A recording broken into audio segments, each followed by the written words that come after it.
बात चाहें twelfth class जो फ़िल्म बनी थी उस की असली हीरो चाहे मनोज शर्मा की हो, और जिन्होंने बीहड़ों से निकल के और गांव पे रहते हुए 11th की अपनी क्वालिफ़िकेशन पूरी करने के बाद में जब वो दिल्ली जाते हैं और दिल्ली में यूपीएससी की तैयारी करने के बाद में जब वो आईपीएस बनते हैं, तो कहानी चाहे उनकी हो और जब इनके ऊपर आधारित एक फ़िल्म बनी तो फिल्म में एक गांव से निकल के ये जिस प्रकार से इन्होंने बखूबी संघर्ष करते हुए और अपने को साबित किया कि यदि किसी भी व्यक्ति के अंदर एक टैलेंट है, एक हुनर है और किसी भी कार्य को करने के प्रति हम दृढ़ संकल्पित हैं तो कोई भी चीज़ है हमसे दूर नहीं है, दूर नहीं होती है। और चाहे बात बुलंदशहर के, जैसे उसका गांव एक रघुनाथपुर पड़ता है, जहाँ चाहे वहाँ का रहने वाला जो लड़का पवन कुमार था, जो 2023 में जब यूपीएससी का फाइनल रिजल्ट आता है उसमें 339 रैंक प्राप्त करके आईपीएस बनता है और वो साबित कर देता है कि भले हम छप्पर के नीचे रहे हों, लोकलिटी में रहे हों और एक तिरपाल के रहते हुए हमने अपना जीवन व्यतीत किया हो, लेकिन अगर जो हम में दृढ़ संकल्पित हमारे विचार हैं किसी भी काम को करने के प्रति, तो कोई भी मिशन, कोई भी एम हमसे दूर नहीं होता है। तो मित्रों, आज की कहानी कुछ इसी प्रकार की है। एक व्यक्ति होता है, वो यूपीएससी की तैयारी करने के लिए इलाहाबाद जाता है। 6 साल वो इलाहाबाद में रुकता है, जिसको आज के समय में प्रयागराज कहते हैं। और वहाँ तैयारी करने के बाद में जैसे उसको सफलता नहीं मिलती है, फिर उसके बाद में वो दिल्ली जाता है और दिल्ली में भी 2 साल वो यूपीएससी की तैयारी करता है।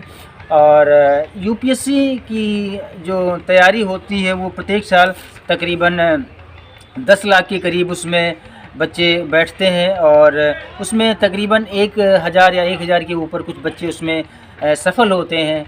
और सफल होने के बाद में जो तो सफल होते हैं उनका तो अपना कैरियर बन जाता है, लेकिन जो असफल हो जाते हैं उनमें से कुछ व्यक्ति ऐसे होते हैं जो फिसल जाते हैं और वो शायद अपनी ज़िंदगी को एडजस्ट नहीं कर पाते और अपने जो उनका कार्य शैली उनके जीवन की होती है उसको सुचारू रूप से एक सही दिशा निर्देश नहीं दे पाते हैं और फिर उनसे कुछ ऐसी गलतियां हो जाती हैं, शायद वो उसको माफ़ नहीं कर पाते हैं अपने जीवन में। तो ये कहानी उस लड़के की ठीक ऐसे है कि वो यूपीएससी की तैयारी करता है, जब उसमें असफल हो जाता है तो अपने गांव पे रहने लगता है। एक दिन उससे ऐसा कुकर्म हो जाता है जिससे 6 लोगों का कत्ल हो जाता है और कत्ल होने के बाद में इस कहानी की इबारत लिखी जाती है। मित्रों नमस्कार, शास्त्री अकाल, आदाब, राम राम। मैं मुकेश मिश्रा। मेरे इस न्यू एपिसोड में आप सभी लोगों का बहुत बहुत हार्दिक स्वागत, अभिनंदन और आत्मिक तौर पे बहुत बहुत प्यार और आपके स्वर्णिम भविष्य की कामना। मित्रों, आज की जो सच्ची घटना है ये उत्तर प्रदेश एक प्रदेश पड़ता है, उसका एक ज़िला है सीतापुर और बेसिकली मैं भी सीतापुर से बिलोंग करता हूँ और मेरा भी जन्म सीतापुर में ही हुआ है। और तो सीतापुर ज़िले की ये कहानी है। उसका एक पुलिस थाना है रामपुर मथुरा और रामपुर मथुरा का ही एक गांव लगता है पालपुर। पालपुर गांव की ये कहानी है। सुबह का 7:30 बजे का ये वाक़या है और 2024 की मई 2024 की ये बात होती है।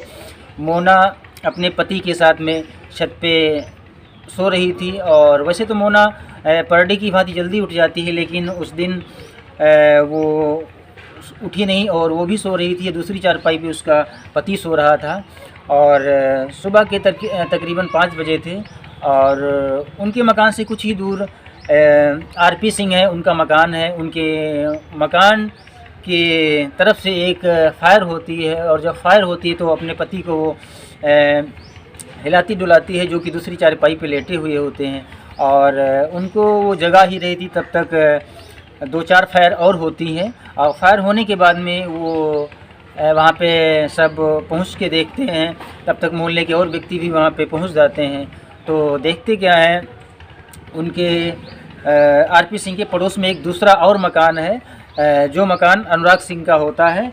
उनके मकान में रोने की आवाज़ आ रही है और वहाँ पे सारे जो मोहल्ले के व्यक्ति हैं वो एकत्रित हो जाते हैं और घर के अंदर जब घुसते हैं तो देखते क्या है कि वहाँ पे 3 लाशें पड़ी हुई होती हैं। एक तो लाश होती है एक लड़की जिसका नाम अस्वी होता है, जिसकी उम्र तकरीबन 12 साल के करीब होती है, और एक लड़का होता है जिसका नाम अर्णव होता है, जिसकी उम्र 8 साल के करीब होती है, और एक लड़का होता है आद्विक जिसकी उम्र 4 साल के करीब होती है। ये चारों पड़े हुए होते हैं और तीनों पड़े हुए होते हैं, और तीनों के शरीर से काफ़ी खून बह रहा था। तो इतने में मोहल्ले के जब सारे व्यक्ति एकत्रित हुए तो वहाँ पे किसी ने ये विचार किया कि क्यों ना इनको किसी 4 व्हीलर में 3 पहिया गाड़ी में इनको डाल के जो नज़दीकी स्वास्थ्य केंद्र है वहाँ ले चला जाए। लेकिन वहाँ पे कोई ऐसा व्यक्ति नज़र नहीं आ रहा था जिसके पास 4 व्हीलर गाड़ी हो। लेकिन हाँ, एक व्यक्ति वहाँ पे नज़र आ रहा था जिसके पास में 4 व्हीलर गाड़ी भी थी, लेकिन वो चाबी देने से कतरा रहा था। तब तक उसमें से एक सज्जन व्यक्ति होता है, वो इन तीनों बच्चों को अपनी प्राइवेट गाड़ी में लाद के, और जो नज़दीकी स्वास्थ्य केंद्र होता है महमूदाबाद एक कस्बा पड़ता है, वहाँ पे वो उसको उन तीनों बच्चों को लेके जाते हैं। लेकिन जो उसमें ये बच्चा था आद्विक जिसकी उम्र 4 साल थी, उसकी सांसें रास्ते में ही टूट जाती हैं और उसकी मौत हो जाती है। और जब और स्वास्थ्य केंद्र पे इनको लेके वो बढ़ते हैं तो डॉक्टर की जो प्राथमिक उपचार होता है, उपचार करने के बाद में कुछ ही समय बीतता है तो ये जो 8 साल का लड़का अर्णव होता है, इसकी भी सांसें थम जाती हैं। लड़की तो घर पे ही पहले ख़त्म हो चुकी थी, लेकिन डॉक्टर साहब फिर जो होते हैं उनको अंततः सॉरी कहना पड़ता है, और वो सब फिर उन तीनों डेड बॉडी को लेके वापस घर आते हैं, पालपुर आते हैं। और तब तक मोहल्ले के भी काफ़ी आदमी वहाँ पे एकत्रित हो जाते हैं, गांव के भी काफ़ी महिला पुरुष एकत्रित हो जाते हैं, काफ़ी भीड़ लग जाती है। फिर वो सारे व्यक्ति उस अनुराग सिंह के घर में एंट्री करते हैं, प्रवेश करते हैं। प्रवेश करने के बाद में देखते हैं कि घर के अंदर का जो पहला कमरा है, उस कमरे के पास में उनकी जो माँ होती हैं सावित्री देवी, उनकी लाश पड़ी होती है, जिनकी उम्र तकरीबन 62 साल के करीब होती है। और कुछ ही दूर पे अनुराग सिंह होता है, उसकी भी डेड बॉडी पड़ी होती है, वो भी उसका भी शरीर खून से लथपथ होता है। उसकी उम्र तकरीबन 45 साल के करीब होती है। और जब सारे व्यक्ति कहते हैं कि लाशें यहाँ पड़ी हैं, लेकिन जो रोने की आवाज़ है वो छत के ऊपर से आ रही थी, इतने में सारे लोग छत पे जाके देखते हैं तो अनुराग सिंह की जो पत्नी होती है प्रियंका सिंह, उनकी डेड बॉडी छत के ऊपर पड़ी हुई होती है, और उनके चेहरे पे हथौड़ी से कई बार वार किए जाते हैं, और जो हथौड़ी होती है वो उनके हाथ में पकड़ा दी जाती है। जब उनकी डेड बॉडी पड़ी होती है तो देखा जाता है कि वो हथौड़ी जो होती है उनके हाथ में थमी होती है, लेकिन हथौड़ी मारने के पहले ही उनके मस्तिष्क पे उनको एक फायर मारा जाता है। लेकिन ये सब होने के बाद में जब पुलिस वहाँ पे पहुँचती है, और पुलिस पहुँचने के बाद में जब इस प्रक्रिया के बारे में जांच पड़ताल होती है तो ये कहानी कुछ इस तरह से सामने निकल के आती है। एक्चुअली जो पालपुर गांव होता है, उस गांव में ये बीरेंद्र सिंह नाम के एक व्यक्ति होते हैं, उनके 2 लड़के होते हैं। एक का नाम होता है अनुराग सिंह और दूसरे का नाम होता है अजीत सिंह। अनुराग सिंह बेसिकली यूपीएससी की तैयारी करता था, और ये 6 साल इसने प्रयागराज इलाहाबाद में रह के यूपीएससी की तैयारी की, लेकिन सफल नहीं हुआ। फिर इसके बाद में ये 2 साल दिल्ली में रहा, वहाँ भी यूपीएससी की तैयारी की, लेकिन ये सफल नहीं रहा। लेकिन इसका जो पीसीएस आईएएस बनने का सपना था वो शायद दफन टाइप का हो गया था। और ये एग्रीकल्चर से इसने बीएससी भी कर रखी थी। इसके बाद में जब ये सफल नहीं होता है, फिर ये घर पे रहने लगता है। घर पे रहने के बाद में ये खेती के तौर पे बहुत ही उच्च कोटि के फसलों का उत्पादन करता था, जिसकी वजह से इसको यूपी गवर्नमेंट थी उसके द्वारा इसको पुरस्कृत भी किया गया था। और 2010 में इसकी शादी हो जाती है। प्रियंका नाम की एक लड़की होती है जो कि दिल्ली में एक इंश्योरेंस कंपनी होती है, उसमें जॉब करती है, जो कि एमसीए की हुई होती है, और इसके 3 बच्चे भी हो जाते हैं। और बच्चे होने के बाद में जाहिर सी बात है, एक अच्छे परिवार से बिलोंग करते थे, काफ़ी इनका धनाढ़ परिवार था। इनके पास तकरीबन 260 बीघे के करीब ज़मीन भी थी। और इसके बाद में ये लखनऊ के कुर्सी रोड पे एक एरिया पड़ता है, वहाँ पे एक फ्लैट भी ले लेते हैं, और इनके बच्चे जो होते हैं उसी फ्लैट में रहते हैं। 4BHK का इस नाम का एक फ़्लैट होता है। और सारे बच्चों की पढ़ाई और जो क्वालिफ़िकेशन की सुविधाएं हैं ये लखनऊ में ही इनको मुहैया कराते हैं। और जो इनकी पत्नी प्रियंका सिंह होती हैं ज़्यादातर लखनऊ में ही इनका रहना होता है। लेकिन हाँ, कभी कोई इमरजेंसी कार्य या कोई फंक्शन जैसा या कोई त्यौहार जब होता है तभी इनका जो गांव होता है पालपुर, वहाँ पे इनका आना होता था। लेकिन ये जो अनुराग सिंह थे, इनका ज़्यादातर गांव पे ही रहना होता था, क्योंकि ये उन्नत किस्म की फसलों का उत्पादन करते थे। और जिसकी वजह से इनको यूपी गवर्नमेंट के द्वारा पुरस्कृत भी किया गया था। और देश विदेश से इस अनुराग सिंह के पास में बहुत से व्यक्ति आते थे और उन्नत किस्म की फसलें जो उत्पादित करता था इसके बारे में जानकारी लेने के लिए। और गांव पे ये यूपीएससी के जो बच्चे होते हैं उनके बाकायदा ये कोचिंग का काम भी करता था और बहुत अच्छी इनकी अर्निंग भी होती थी। लेकिन जब यूपीएससी में सफल नहीं होते हैं तो कहा जाता है जब आदमी का बुरा समय आता है तो बुद्धि विवेक उसका हर जाता है और ज्ञान विलुप्त हो जाता है।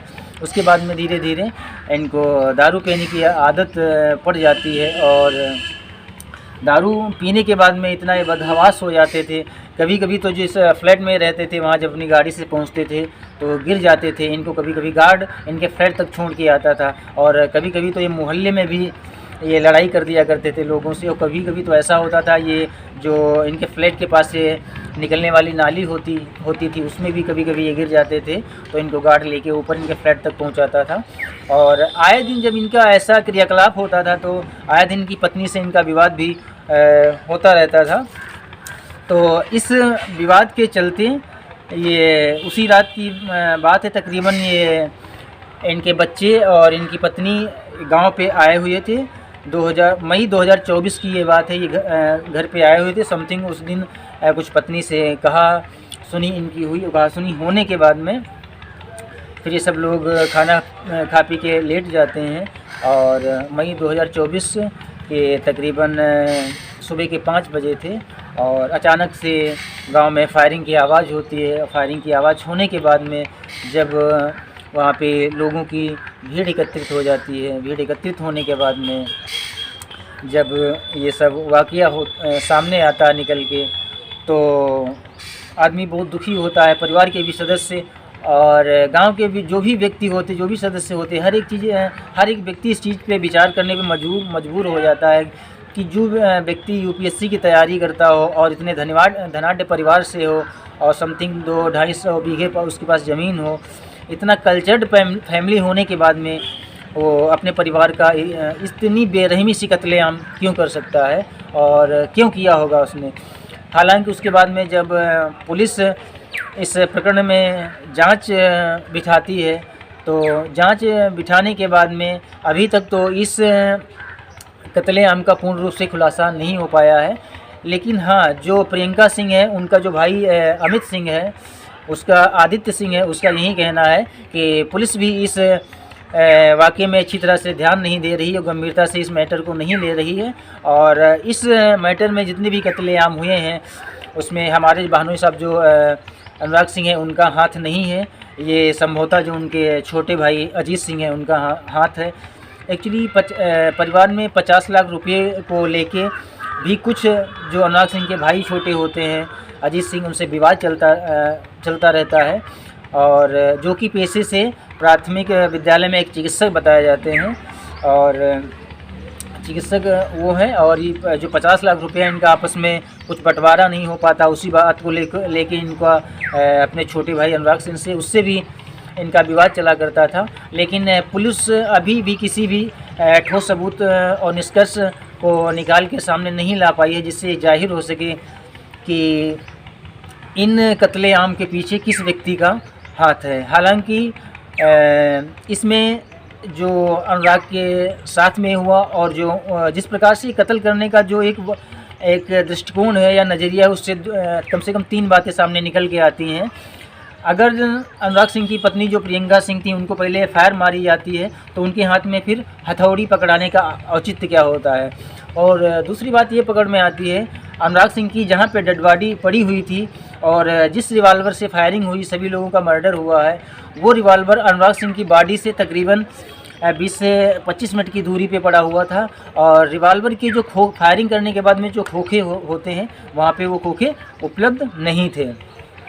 और जब ये कत्लेआम हुआ है तो उस परिवार में 6 नहीं 7 व्यक्ति होते हैं। 7वां व्यक्ति जो होता है ये इनका छोटा भाई अजीत सिंह होता है, जो कि जीवित होता है और एक कमरे में बंद मिलता है। जब गांव के लोग वहाँ पे एकत्रित होते हैं और पुलिस की टीम भी पहुँचती है, तो पुलिस की टीम ही उस कमरे का दरवाज़ा खोलती है, तब जो अजीत सिंह होते हैं उनको बाहर निकाला जाता है। तो शक के दायरे में 3 बातें आती हैं।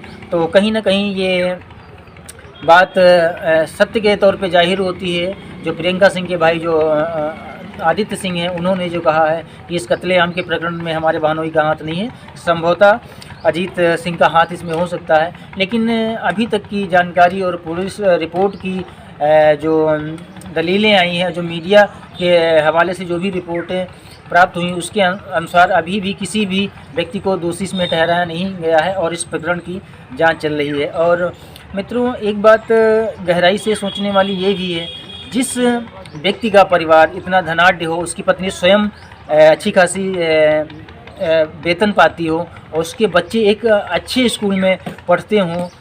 वहाँ पे बताया गया था लखनऊ का जो रानी लक्ष्मीबाई इंटर कॉलेज करके एक स्कूल है, उसमें उसके बच्चे पढ़ते थे। और इतनी सब सुख सुविधाएं, भौतिक जो सुख सुविधाएं होती हैं, वो सब होने के बाद में एक व्यक्ति अपने हंसते खेलते परिवार का कत्लेआम क्यों करेगा। तो मित्रों, इस रहस्य पर से पर्दा तो अभी नहीं उठा है और अभी क्या होता है, पुलिस अपनी चार्जशीट कैसी लगाती है और किन किन लोगों को उसमें दोषी ठहराया जाता है, ये आने वाले समय के अनुसार अगर जानकारी मिलती है, चाहे वो मीडिया के हवाले से हो, तो वो आपको एक एपिसोड के तौर पे हम ज़रूर बताने का प्रयास करेंगे। और मित्रों, इस कहानी को आप सभी लोगों को सुनाने का मेरा इरादा ये नहीं है कि आपको कहीं पर से कष्ट पहुँचे और आपकी आत्मा दुखी हो और आपको ठेस पहुँचे। मित्रों, इस कहानी को आप सभी लोगों को सुनाने का मेरा उद्देश्य ये है कि आप सब लोग जागरूक रहें, सजग रहें और कभी भी नशे का आप लोग ना आदी बने, ना किसी को बनने दें। क्योंकि आप सब लोग इस ब्लॉग में सुने हैं, देखे हैं कि किस तरह से एक परिवार जो हंसता खेलता था, उसकी खुशियाँ एक क्षण मात्र में मौत के रूप में तब्दील हो गई और इतनी हृदय विदारक घटना हुई। तो मित्रों, चलते चलते इस एपिसोड में इतना ही और मिलते हैं नेक्स्ट एपिसोड में। इससे ज़्यादा कहीं यूनिक और अच्छा दिखाने का प्रयास करेंगे। तब तक के लिए आप सभी लोगों को बहुत बहुत हार्दिक शुभकामनाएं और ढेर सारा प्यार और आपके स्वर्णिम भविष्य की कामना। मित्रों, नमस्कार, जय हिंद, जय भारत।